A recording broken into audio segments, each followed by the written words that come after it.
اعوذ باللہ من الشیطان الرجیم بسم اللہ الرحمن الرحیم وَيَوْمَ نَحْشُرُ مِنْ كُلِّ أُمَّةٍ فَوْجًا مِّمَّنْ يُكَذِّبُ بِآيَاتِنَا فَهُمْ يُوزَعُونَ حَتَّى إِذَا جَاءُوا قَالَ أَكَذَّبْتُمْ بِآيَاتِي وَلَمْ تُحِيطُوا بِهَا عِلْمًا أَمْ مَاذَا كُنْتُمْ تَعْمَلُونَ وَوَقَعَ الْقَوْلُ عَلَيْهِمْ بِمَا ظَلَمُوا فَهُمْ لَا يَنطِقُونَ أَلَمْ يَرَوْا أَنَّا جَعَلْنَا اللَّيْلَ لِيَسْكُنُوا فِيهِ وَالنَّهَارَ مُبْصِرًا إِنَّ فِي ذَلِكَ لَآيَاتٍ لِقَوْمٍ يُؤْمِنُونَ وَيَوْمَ يُنفَخُ فِي الصُّورِ فَفَزِعَ مَنْ فِي السَّمَاوَاتِ وَمَنْ فِي الْأَرْضِ إِلَّا مَنْ شَاءَ اللَّهُ وَكُلٌّ أَتَوْهُ دَاخِرِينَ وَتَرَى الْجِبَالَ تَحْسَبُهَا جَامِدَةً وَهِيَ تَمُرُّ مَرَّ السَّحَابِ صُنْعَ اللَّهِ الَّذِي أَتْقَنَ كُلَّ شَيْءٍ إِنَّهُ خَبِيرٌ بِمَا تَفْعَلُونَ مَنْ جَاءَ بِالْحَسَنَةِ فَلَهُ خَيْرٌ مِّنْهَا وَهُمْ مِنْ فَزَعٍ يَوْمَئِذٍ آمِنُونَ وَمَنْ جَاءَ بِالسَّيِّئَةِ فَكُبَّتْ وُجُوهُهُمْ فِي النَّارِ هَلْ تُجْزَوْنَ إِلَّا مَا كُنْتُمْ تَعْمَلُونَ انما امرت ان اعبد رب هذه البلدة الذي حرمها وله كل شيء وامرت ان اكون من المسلمين وان اتلو القرآن فمن اهتدى فانما يهتدي لنفسه ومن ضل فقل انما انا من المنذرين وَقُلِ الْحَمْدُ لِلَّهِ سَيُرِيكُمْ آيَاتِهِ فَتَعْرِفُونَهَا وَمَا رَبُّكَ بِغَافِلٍ عَمَّا تَعْمَلُونَ صدق اللہ العظیم۔ یہ اس سورۃ نمل کا آخری رکوع ہے۔ سورت کا اختتام ہو رہا ہے اور یہ بات واضح کی جا رہی ہے کہ یہ کتاب مقدس قرآن حکیم نہ صرف بنی اسرائیل کے اختلافی امور کا فیصلہ کرے گی، بیان کرے گی، مکے والوں کے فیصلے کرے گی، بلکہ اس کتاب کی تعلیمات کے مطابق جو اس کی خلاف ورزی کرنے والے ہوں گے ان کی قیامت کے دن سزا و جزا کا نظام بھی قائم ہوگا، حشر برپا ہوگا، اور ایک بین الاقوامی دن ہے قیامت کا جب لوگوں کی سزا و جزا یقینی ہونی ہے۔ ایک تو دنیا کے اندر ان کے لیے سزا ہے اور ایک آخرت کی سزا ہے۔ اللہ پاک کہتے ہیں وَيَوْمَ نَحْشُرُ مِنْ كُلِّ أُمَّةٍ فَوْجًا مِّمَّن يُكَذِّبُ بِآيَاتِنَا، جس دن ہم جمع کریں گے ہر قوم میں سے ایک ایسی فوج اور جماعت کو کہ جو لوگ ہماری آیات کا انکار کرتے ہیں، ممن یکذب بآیاتنا، فہم یوزعون، پھر ان کو الگ الگ ٹکڑوں میں ان کی جماعت بندی کی جائے گی، چور ایک طرف، ڈاکو ایک طرف، مجرم ایک طرف، زانی ایک طرف، جس کو قرآن نے دوسری جگہ پر کہا ہے وَامْتَازُوا الْيَوْمَ أَيُّهَا الْمُجْرِمُونَ، ایک دوسرے سے الگ الگ ہو جاؤ مجرموں۔ مجرموں کی بہت ساری قسمیں ہیں، تو ہر مجرم اپنی اپنی جماعت کے ساتھ الگ الگ شناخت کے ساتھ ہوگا۔ حتیٰ اذا جاؤ، یہاں تک کہ جب وہ سب حاضر ہوں گے تو قال، ان سے کہا جائے گا اکذبتم بآیاتی، کیا تم میری آیات کا انکار کرتے تھے؟ ولم تحیطوا بہا علما، اور تمہارا علم ہماری ان آیات کا احاطہ نہیں کر پا رہا تھا۔ حالانکہ انسان کو اس کی وسعت سے زائد کسی بات کا مکلف نہیں بنایا گیا، اس کے باوجود بھی کیا اتنا تھک گیا تھا تمہارا علم کہ تم اس کا احاطہ نہیں کر پائے؟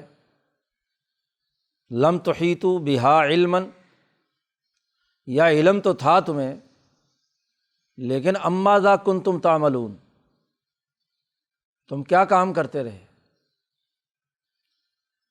دو ہی باتیں ہوتی ہیں، یا تو آدمی کو سرے سے علم نہیں ہوتا اس لیے غلط کام کر رہا ہوتا ہے، یا علم تو ہے اور پھر اس کے باوجود جانتے بوجھتے ہوئے غلط کام کر رہا ہے۔ تو کہا لم تحیطوا بہا علما اما ذا کنتم تعملون، کیا عمل کرتے رہے ہو تم؟ ووقع القول علیہم بما ظلموا، ان کے ظلم کے سبب ان کے اوپر اللہ کا قول حق ثابت ہوگا، عذاب کا کوڑا برسے گا۔ فہم لا ینطقون، پھر یہ بول نہیں پائیں گے۔ اب یہ تمام آیات عام طور پر مفسرین اس کو قیامت کے ساتھ جوڑتے ہیں کہ ہر قوم میں سے ایک ایک فوج جو منکرین کی ہے اس کا ہم حشر برپا کریں گے۔ مولانا سندھی کہتے ہیں یہ کوئی ضروری نہیں، وہ تو ایک اعلیٰ ترین شکل ہے۔ دنیا میں بھی محمد مصطفیٰ صلی اللہ علیہ وسلم کے مقابلے پر ہر قوم کے جتنے بھی چھٹے ہوئے لوگ ہیں بدر میں پہنچے، ہر قوم کے سارے بدماش جو ہیں احد میں پہنچے، اور تو اور اتحادی قوتیں غزوہ احزاب کے موقع پر پہنچی، اور ہر دفعہ جب ان کو منہ کی کھانی پڑی تو اللہ تبارک و تعالیٰ نے گویا کہ زبان حال سے ان سے پوچھا کہ اکذبتم بآیاتی ولم تحیطوا بہا علما اما ذا کنتم تعملون، اور پھر اس کی اساس پر اللہ کا عذاب ان کے اوپر مسلط ہوا۔ ہر دفعہ یہ ظالم جو ہے ان پر صحیح قول واقع ہو کر رہا۔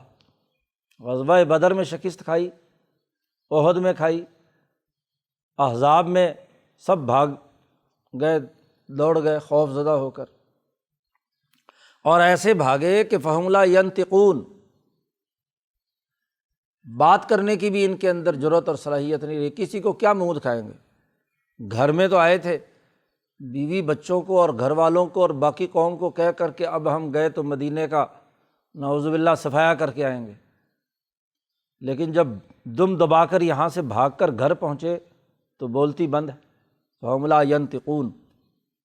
باقی مفسرین تو یہ پریشان ہیں کہ یہاں لا ینطقون کا تذکرہ ہے، جبکہ قیامت کے اندر اللہ تبارک و تعالیٰ ان سے سوال و جواب کرے گا، یہ جواب دیں گے، تو پھر لا ینطقون کا کیا مطلب ہے؟ تو یہ ہمارے حاشیے والے کہتے ہیں کہ جی مختلف حالات ہوں گے حشر میں، کبھی بولیں گے کبھی نہیں بولیں گے۔ تو یہ تعویل کرنے کی ضرورت کیوں پیش آئی کہ جی کبھی بولیں گے کبھی نہیں بولیں گے؟ دوسری جگہ پر ہر جگہ ہے کہ ان سے ڈرا دھمکا کر سوال پوچھا جائے گا کہ یہ تم کو یہ نہیں بتایا تھا، یہ نہیں کہا تھا، تو وہاں یہ جوابات دیں گے۔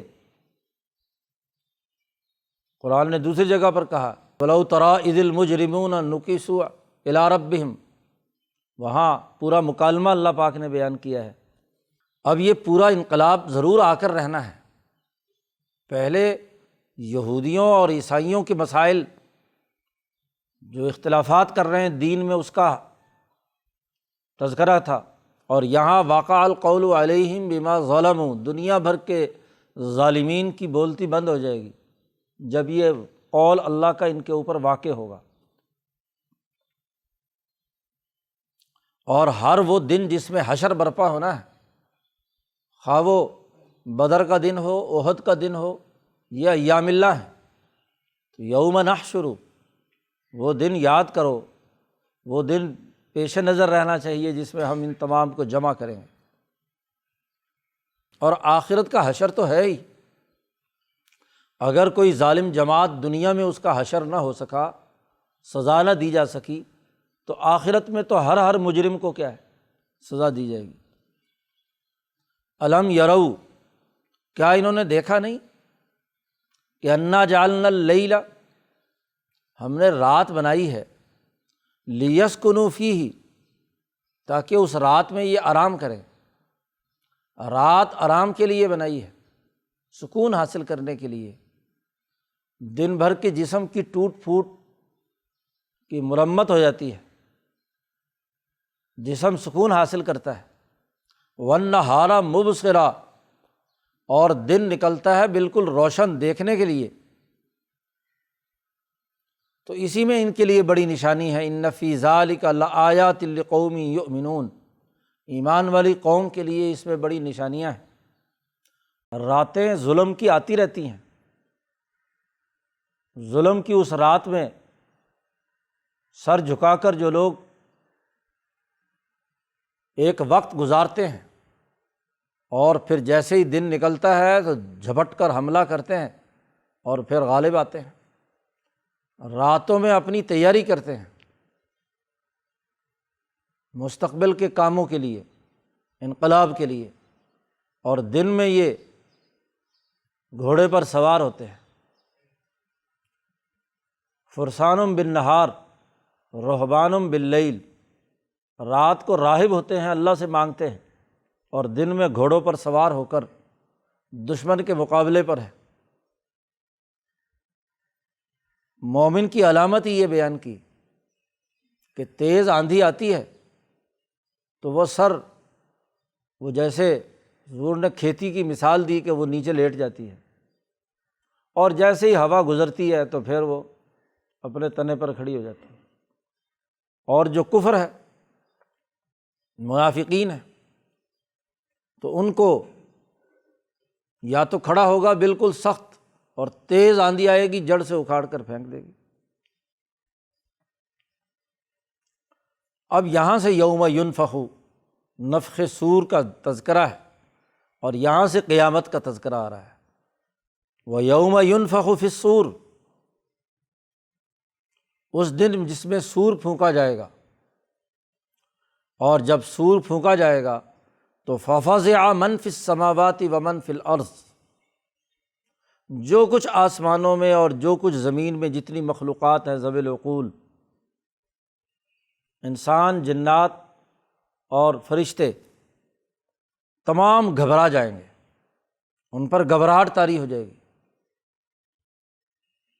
الا من شاء اللہ، سوائے اس کے جس کو اللہ چاہے۔ بڑے بڑے فرشتے اور انبیاء میں سے بھی جو بڑے اونچے درجے کے لوگ، جس کو اللہ چاہے۔ وَكُلٌّ أَتَوْهُ دَاخِرِينَ، اور تمام کے تمام لوگ اللہ کے پاس عجز و انکساری سے داخل ہوں گے، کسی کے لیے تکبر اور غرور نہیں ہو سکتا۔ حضرت شاہ صاحب کہتے ہیں کہ پہلا نفخہ جب سور پھونکا جائے گا تو سب مر جائیں گے، ختم۔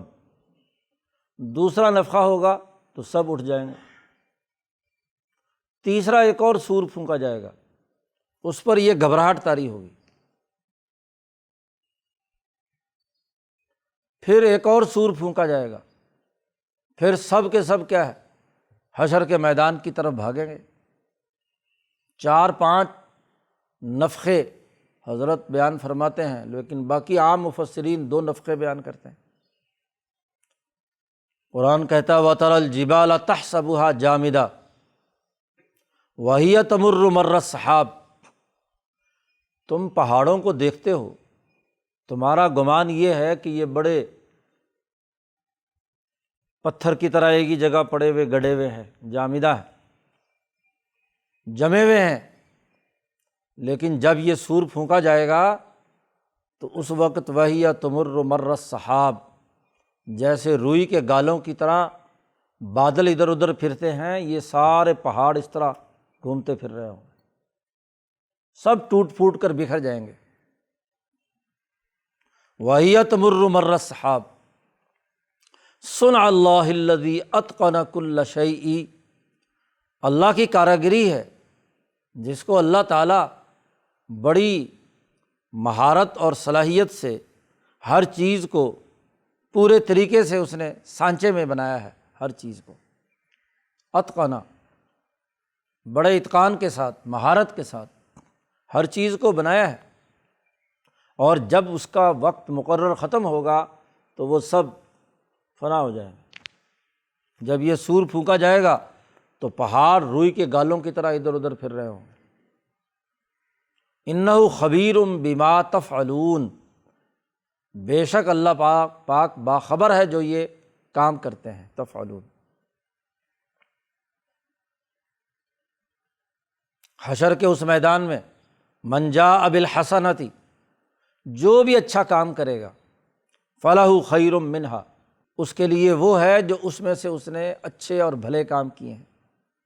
وہم من فزع یومئذ آمنون، اور وہ لوگ اس دن گھبراہٹ سے محفوظ ہوں گے، فزع ان پر طاری نہیں ہوگا۔ آمنون۔ ومن جاء بالسیئۃ، اور جو لوگ برا کام کر رہے ہیں،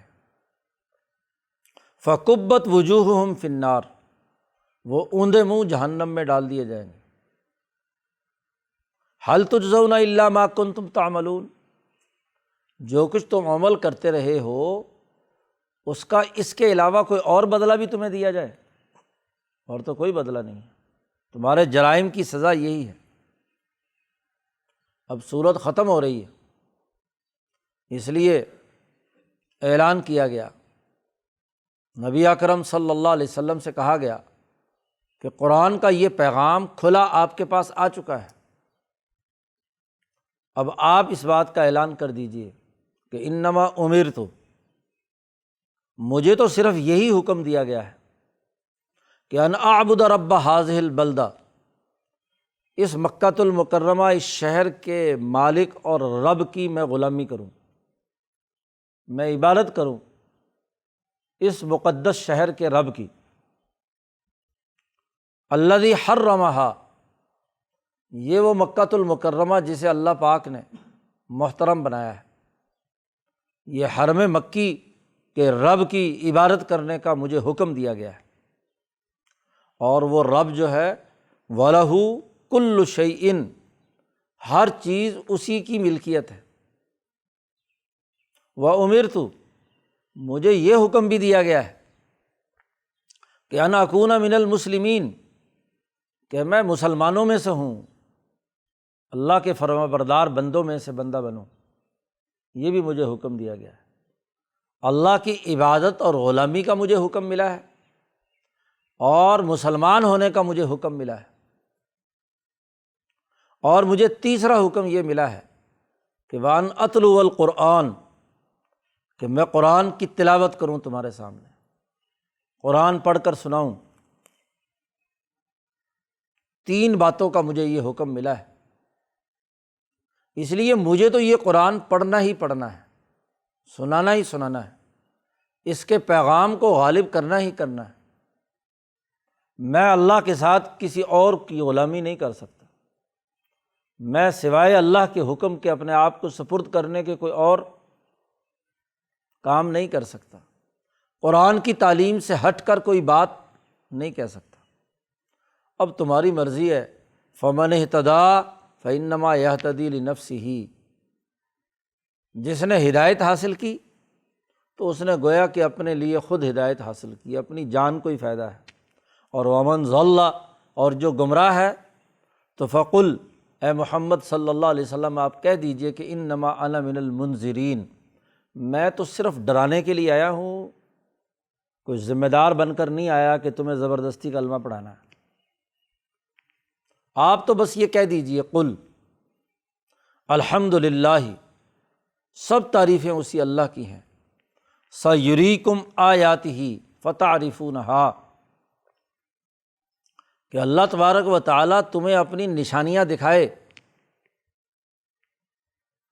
فتعرفونہا، پھر تم اس سے پہچان لوگے وقتاً فوقتاً، گزرتے ایام کے ساتھ نشانیاں ظاہر ہوں گی۔ یہ جو میں نے باتیں بیان کی ہیں، آگے چل کر بدر، احد وغیرہ وغیرہ میں نشانیاں ظاہر ہوں گی کہ وہ بات جو قرآن نے کہی ہے وہ واقع ہو کر رہی ہے۔ وقع القول علیہم بما ظلموا وما ربک بغافل عما تعملون، بے شک تیرا رب جو تم عمل کرتے ہو اس سے غافل نہیں ہے۔ ان کے تمام اعمال اور کردار اللہ تعالیٰ کو اچھی طرح معلوم ہے۔ اب جو اچھے عمل کرے گا اس کے لیے اچھا نتیجہ، جو برے عمل کرے گا برا نتیجہ۔ تو شروع صورت میں کہا تھا کہ یہ واضح کتاب کی آیات ہے، یہ قرآن ہم نے آپ پر القاء کیا ہے۔ گزشتہ انبیاء کی طرح جیسے ظالموں کو وہاں گرفت میں لا کر سزائیں دی گئیں، اسی طریقے سے ان کے لیے بھی سزا کا وقت قریب ہے۔ وہ بنی اسرائیل ہوں، مکے کے مشرک ہوں، دنیا بھر کی تمام اقوام میں سے ہر ظالم اور متکبر ہو، اس کی سزا کا، اس کے خلاف انقلابی جد و جہد کا وقت آن پہنچا ہے۔ یہ انبیاء کی جد و جہد ہے۔ خاص طور پر نبی اکرم صلی اللہ علیہ وسلم کا بڑا بلند مقام ہے، اور یہ مقام ایسا ہے کہ جو دنیا میں مکمل سرایت کرے گا۔ تاریخ نے یاد رکھا انبیاء کے ان تمام واقعات کو۔ تو اس طرح اس صورت میں بنیادی امور بیان کر دیے گئے۔ اللہ تعالیٰ قرآن حکیم کو سمجھنے اور اس پر عمل کرنے کی توفیق عطا فرمائے۔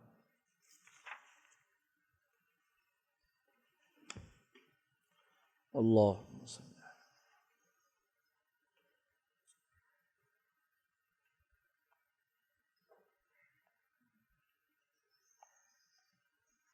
اجمعین۔